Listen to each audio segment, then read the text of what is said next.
क्या आप जानते हैं कि दुनिया का सबसे नम्र इंसान कौन था? बाइबल कहती है मूसा।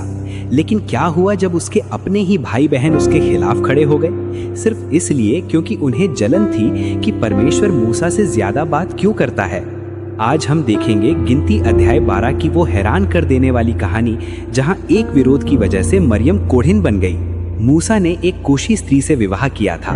इसी बात को मुद्दा बनाकर उसकी बहन मरियम और भाई हारून उसकी निंदा करने लगे।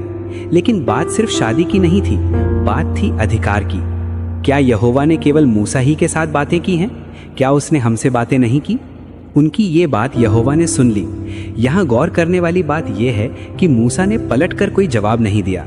वो चुप रहा क्योंकि वो पृथ्वी का सबसे नम्र मनुष्य था। अचानक यहोवा ने उन तीनों को मिलाप वाले तंबू के पास बुलाया। परमेश्वर बादल के खंभे में होकर उतरा और हारून और मरियम को कड़ी चेतावनी दी। यदि तुम में कोई नबी हो तो मैं उसे दर्शन दूंगा, पर मेरा दास मूसा ऐसा नहीं है। मैं उससे आमने सामने बातें करता हूँ। फिर तुम मेरे दास की निंदा करने से क्यों नहीं डरे? जैसे ही परमेश्वर का क्रोध भड़का और बादल हटा, हारून ने देखा कि मरियम कोढ़ से बर्फ की तरह सफेद हो गई थी। हारून डर गया। उसने तुरंत अपनी गलती मानी और मूसा से विनती की, हे मेरे प्रभु, हमने मूर्खता की है, हमें क्षमा कर। एक बार फिर मूसा की नम्रता दिखी। उसने कोई ताना नहीं मारा, बल्कि यहोवा से प्रार्थना की, हे ईश्वर, कृपा कर और उसे चंगा कर। परमेश्वर ने प्रार्थना सुनी, लेकिन अनुशासन के लिए मरियम को 7 दिन तक छावनी से बाहर रहना पड़ा।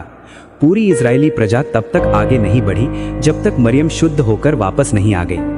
इस कहानी से हमें 2 बड़ी बातें सीखने को मिलती हैं।